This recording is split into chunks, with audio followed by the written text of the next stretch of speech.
Today's show is sponsored by the ABV Barrel Shop. The ABV Barrel Shop is located in the St. Louis metro community of Arnold, Missouri. The ABV Barrel Shop is focused on one thing, single barrels. Best of all, you can try before you buy.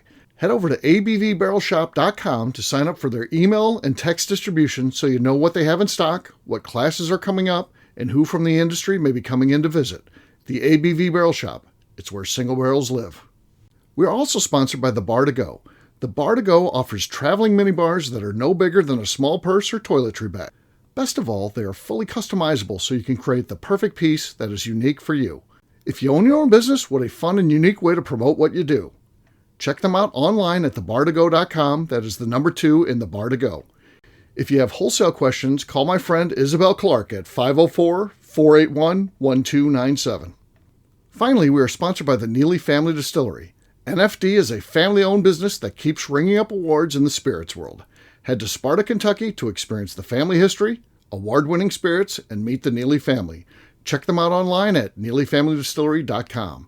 Now, on to the show. Let's drink!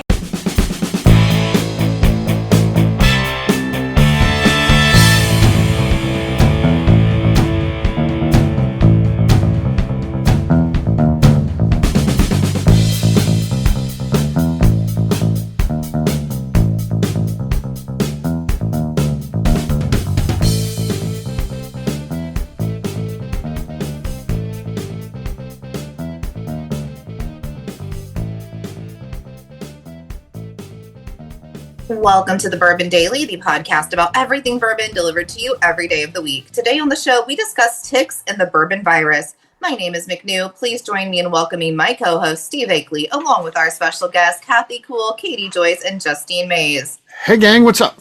Hello. Hey, so we're going to be talking about this bourbon virus, and we'll. It sounds like it's getting worse. So now we have a case of it being deadly, and it seems like it's getting in more and more places. And we'll talk about it after the break. For right now, though, KK said there's something she want to talk about. What is that, KK? Fruit Loops and Frosted Flakes are bringing back toys in the box. Okay, they should. Good. What toys did you get in your cereal boxes, and how did it work if you had siblings?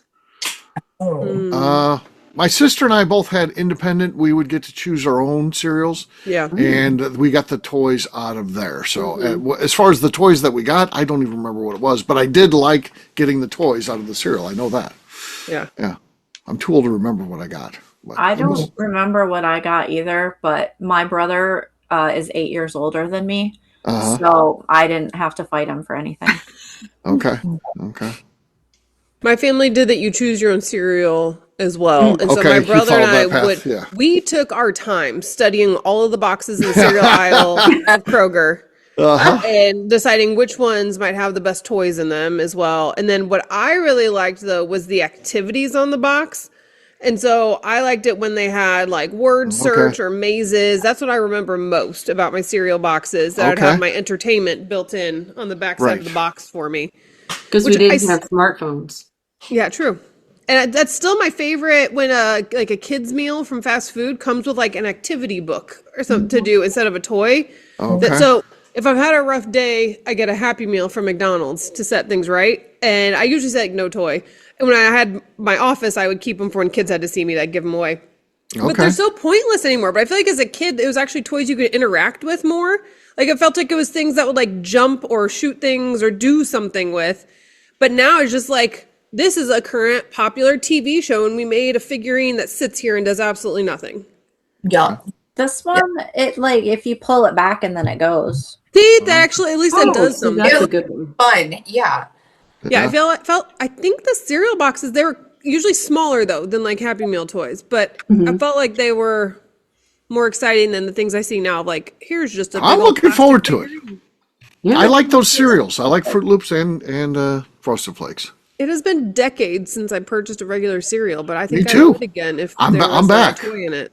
I'm back. Here's the question though, because I used to get in trouble for this because I, of course, can't wait till I get to the bottom and I would either stick my hand in there I would pour too. it, or pour half of it out into a bowl, get it, and then pour it back in. Did you do the same thing? That was like we were allowed to do that. Again, it goes back to we got our own box, so we could do with whatever we wanted. So my brother would dig for his immediately, but I would wait. I wanted it to come out naturally. I'm sure surprises no one. And so I would pour my normal size bowl of cereal and wait until it naturally fell out. Hope it happens. As a surprise one morning. That's funny. Did you also like Cracker Jacks and getting the fries and Cracker Jacks? Yeah, they used to have decent prizes. Then it went to just like tattoo, like a tattoo or something. And then you could also, on Bazooka Gum and Dum Dums, if you saved like so many wrappers, then you could send the wrappers off and then they would send you a prize. Yeah.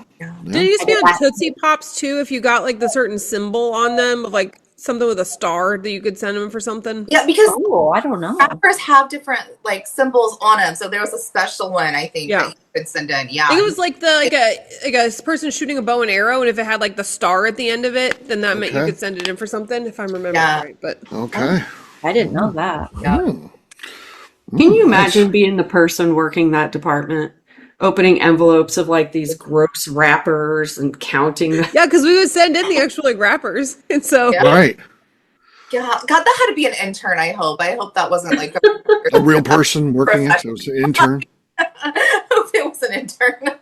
Back when I was addicted to Monster energy drinks, there was a period of time where you could like save the pop top, like the thing that you use to open it, and send in like, I don't know, 100 and get a Monster sweatshirt.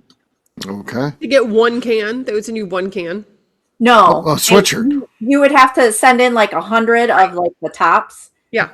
Like send all of those tops in and then you could get like a sweatshirt or a blanket. Oh, okay. Justine had 25 sweatshirts, so. Like a $300 sweatshirt when you think about it. Yeah. Right. Like, Monster. Okay. And then they got the high quality aluminum back as well, so they're able to recycle it. Yeah, that's true. That's true. They got the high quality aluminum. You're right. That's the good stuff. All right. KK, you asked the question. I remember getting things like little plastic tops that you could spin that would have like swirls on the top. Okay. So when it spun, it looked really cool. Okay. And definitely I would open the box and dig it out before my sisters knew as often as I could. You had to be first because then you had competition. Yeah. Yes. Okay. Wow. Your mom just kind of let anarchy rule, huh? Whoever gets it first. Wow. Yeah. But we couldn't fight over it because she'd be like, you know what? Nobody gets it then. And then my mom didn't get to work with her. She confiscated, huh? Window. I don't know what she did with it, but if we fought over it, it was never seen again. But I do remember those little frogs were like, they were little plastic frogs, and when you push down on them, they their butts and they hop. Yeah. Oh, yeah. The little frog butts. Okay. Fair enough. On that note, guess what, gang? It's time to drink. What is everyone drinking? Let's start with Kathy. Kathy, what do you got there? Okay. So I was gifted this. Okay. I know nothing about it. It's called Snow Day. Okay. Straight wheat bourbon whiskey finished in Amberana oak and yellow birch. Oh, that's from that's a Missouri whiskey, right? Blacksmith Distillery. Yeah. It's 100 proof. Okay. And since it was just gifted to me, of course, I haven't opened it yet. Wow, that was good. It didn't line up with the cork being removed, but yeah, sure. Fake pops. Yeah. That was 100% real, that pop. I'm sure. All right. Next up is going to be McNeil. McNeil, what do you got there? I have some Boxing Bear, and this one's the male Jeep batch. Okay, male Jeep. Okay. No, not enough. KK still has the lead. Justine's next. You know, I thought it was spelled M-A-L-E at first. Oh. It was the people worker Jeep. You thought it was spelled what? Male, M-A-L-E. Oh. Male Jeep. Male Jeep versus female Jeep. My blend number 1. Whoa. The Justine blend number 1. No cork pop there. That's a screw top. All right. Two of them. Katie, what do you got? This was also gifted to me by Darren in exchange for my credit card number. And so this is Dark Arts aged in Cab Sav. I feel like there's more information with Dark Arts, and I never can tell by the labels. I feel like I should write stuff down with them, and I always forget to. But right. it's all good, so. Yeah. Okay. Okay, here we go. Here we go. Ooh, that's our lead. That's our lead. That was solid. This was gifted to me by a guy by the name of Jim Gaffigan. It's Memento Mori. Ooh. Oh yeah. Well, everything's to the gift. So here we go. Boy, that was good. Not good enough, but it was for another show. It was that had the potential to win one. But unfortunately, it did not win this one, and that's the one it was competing against. So Katie wins. Cheers to her. That's good. All right, we'll take a quick break, and then when we come back, we're going to be talking about the bourbon tick. We'll do that in just a few.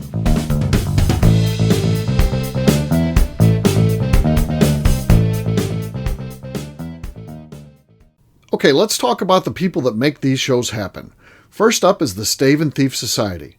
Via their in-person class at Moonshine University in Louisville, Kentucky, the Stave and Thief Society is the place where you, a bourbon enthusiast, can expand your knowledge and emerge an executive bourbon steward. In 2017, I completed my executive bourbon steward certification. It's the most comprehensive bourbon certification available and connects you with an expansive network of bourbon enthusiasts and professionals. Check out the full listing of in-person and online certifications and join the society today by enrolling at staveandthief.com. Speaking of executive bourbon steward certification, the ABV Barrel Shop in St. Louis, Missouri has developed a unique partnership with the Stave and Thief Society to offer a preparatory class to assist you in getting your executive bourbon steward certification. This prep class costs only $25 and is available to take live or online via Zoom. Graduates of our class receive a coupon code good for 15% off your executive bourbon steward certification held in Louisville, Kentucky. This saves you almost $90. Additionally, you can collaborate with fellow attendees to split travel costs when you go to Louisville. If you're interested in signing up for the class, simply head over to abvbarrelshop.com and check out the classes and events page. Last but not least, we are sponsored by Neely Family Distillery. Royce Neely is the 11th generation distiller in one of America's oldest distilling families.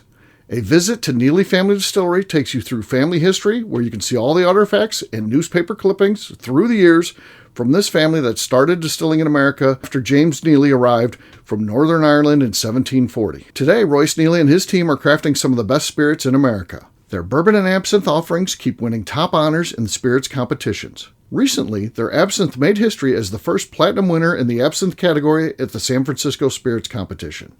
Neely Family Distillery is definitely a bucket list destination if you are a bourbon fan. Learn more about their spirit offerings, visiting their facility, and the awards they have collected over at NeelyFamilyDistillery.com. And now, back to the show.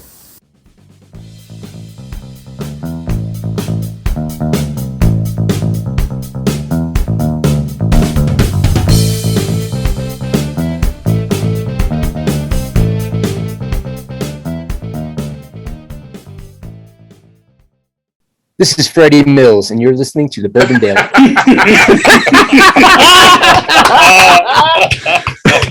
Welcome back to the Bourbon Daily. Today we're talking about a new disease called the bourbon tick disease. Caused by You've got bourbon tick disease. You got bourbon tick disease. Bourbon tick disease. All right. KK, you did you do any of your famous research here, or should we just? Of course. Okay. Of course. So, Long Island apparently has a big problem with these ticks. Yes. Big time, it sounds like. Long Island, you don't think about anywhere in New York having a problem with ticks. Right, but yeah. But a 67-year-old man in Brookhaven town was the man diagnosed with the virus that currently has no vaccine or treatment. Okay. And the ticks are actually called bourbon tick disease because the tick is named after Bourbon County, Kansas. Weird place to have Bourbon County. It was discovered in 2014. Okay. And it's been And the patient in 2014 died, and the patient in 2026 died too. Yeah. So here we are. Here we So are. People the are ticks dying. originated in Kansas, but now they're in New York. New York. The virus was discovered in Kansas. I would like to know how they migrated, Well, like what they rode on to get there. Amazon. Not Amazon got it. Yeah. they don't go east. So like, Amazon. Yeah, I gotta blame Amazon. They had something to do with this. Clearly, I mean, they're taking things around the country, and it's around Just the country now. landscape in his backyard. Yeah, Dead. can you imagine? Just doing something we all do. We're all in our backyards, and it ends up killing them. So it wasn't like hiking in somewhere or something like that. Just in his backyard. I'm not gonna Yeah. like blame, but like, how bad is your immune system if that's what? Kills Well, it's happened twice now, though. And it's a Lone Star tick. He's an old guy. I mean, it happens, you know. you walked around barefoot more, a tick wouldn't kill you. Of all the things to take you out, like a random tick in your backyard, that Right. sucks. It It does. It makes a good story. I mean, I guess it's better than like a long drawn out disease, but still. Right. I guess. And you know guess. what? It doesn't really say how long he lasted. Isn't the Lone Star tick the one that makes you not want to eat red meat as well? Yeah, it makes. Yeah, I think so. It's the one. That I makes think we just need to get rid of the Lone Star tick. That sounds Right? like let's solve everything. They're working Yeah. on getting rid of mosquitoes. Let's do this. I gotta say, you can either never eat meat again or it'll kill you. I'll go with the kill you. I'll just be like, it's been a good run. Yep. I've had fun getting to this point, but yeah, I'm out. I'm out. I had a I hear you can eat red meat after a year or so. Okay, well, a year off of red meat. Okay. I was off of red meat for almost 2 years after I had COVID. There you Oh, go. wow. There you go. That's why I didn't talk to Justine for 2 years. I was like, we've got nothing in common anymore. I don't know what to talk to her about. She doesn't eat red meat. I got nothing. We no longer have the basis of our friendship. It's gone. I mean, not only could I not eat it, I couldn't be around it. Just the smell of it, cooked or raw, Really? made me want to vomit. Oh, man. Really? Really? Yeah, that's true. So, yeah. So Gary. but she came back around. Do you remember a moment where you're like, that smells good, or I want to try that? Or were you just hankering for something, or did something smell particularly good at a restaurant? You're like, yeah, I want to try that. And then you're like, oh, I do like this. Yeah, we were cooking out at my brother's house. Okay. And my mom brought chicken for me and everybody else was eating steak. Okay. And then all of a sudden I was like, oh, Like, give me that goddamn steak. the smell doesn't make me sick anymore. Give it to me. And then Justine just turns as like ravenous monster, just like going around stealing steak I off was like- everyone's And plate. so like this everyone zombie, else like, is sharing the one piece of chicken because she's taken all of their steaks and just A switcheroo. Yeah, it could happen. It could happen. So yeah, I'm glad you're back on the team. So that's good. We lost you for a while, but now you're back. So If it comes from the Lone Star tick, though, couldn't they have done something with the name that had to do that? Like the Lone Star virus part deadly? Or Right. like Yeah. you're right. Why do they got to tie bourbon to it? Of all or things. put a random person's name or put Vodka. it makes me think of the Will Smith quote of like, I'm gonna get my liquor out of your name. Get my liquor's name out of your mouth is There what you I'm go. trying to say There there. you go. Yes, I knew what you meant. I thought it was funny. It's his first show, and I already cannot even make a quote. First even though show. one word. First show got her. Yeah. Okay. So it's a bad deal. Hopefully they come up with something, and I guess. So with gotta worse be- tick issues like this, do you all put on like spray to prevent ticks when you go outside? Like, do you think about it, or is it just taking the risk? I don't think about it, but like I also like naively believe they're just in tall grass, and I'm not going to go walk through tall grass. Right. I'm just gonna be in any grass, but I just don't think about it. Yeah, I try not to think about it either. Yes, but I do. See, because I'm paranoid about it. So, like, if I go to the backyard and cleaning out a bird feeder or whatever, I'll check, with any ticks or things like that. So, so it's in my head for sure. But yeah, I don't go really into the woods or places where I don't go into their realm. But So I'm not But as they worried should about it as some respect people. yours. They should. They should. We should have a deal. I want to make a deal with the ticks. I'll stay out of your world, you stay out of mine, and then we're good. When I had my dog, I sprayed my yard for them, and my dad sprays his yard. Okay. So they're no. I mean, he goes out in the woods and he's on like preventative stuff, but obviously that doesn't keep him from bringing them in the house. But Right. My parents have had some problems with them because they come in on the dog. But I wish we could take medicine like dogs can, that they, like, our blood becomes deadly for them, which obviously sounds incredibly unhealthy, but because, like, even my dogs don't have to get, like, monthly flea and tick stuff anymore. They get, like, a once-a-year dose at their vet. Okay. And I'm like, how freaking handy would that be? What are we putting our research money into, people? Come on. Right. Yeah. I didn't even know that was an option. I mean, Yeah. It's fairly new in the last few years. It's great because I'm horrible at remembering to put it on them. So. I thought that it was major when the flea, tick, and heartworm stuff was all in like one chewable instead of like multiple things that you have to give your dog. But now my parents' dog, he just gets one chewable that is good for all of it. Okay. See, why can't they make that for humans? Like, figure it out. I'm sure. We eat Taco Bell. How much worse could it be? Right? It's true. It's true. All right, on that note, we're going to wrap this one up as we always do by talking about where people can find us. We're going to start with Katie. Katie, what do you got here? You can find me over on Instagram at KatieProof. All right, KK. You can find me on Instagram at KKCastStrength. Justine. You can find me not going out in the yard where the ticks are, and on Instagram at JA_Maze. McNew. I'm on Instagram at McNewABV. All right, for me, I'm an easy guy to find at Steve Akeley across all social media. ABVNetwork.com, that's where we keep all of our shows and that type of information. ABVBarrelShop.com, you can find out exactly what's going on at the Barrel Shop. That'll do it for today. McNew, anything else to say before we get out of here? I'd like to remind the audience to please give us a 5-star review. That includes comments. It helps new people find the show, which is very important to us. And if you like what we're doing, we ask that you please visit our Patreon page at patreon.com/the ABV Network. Great job today, gang. For our audience, we'll have a brand new show for you tomorrow. Looking forward to that. Until then, take care, everybody. See ya. Bye-bye. Bye. Peace.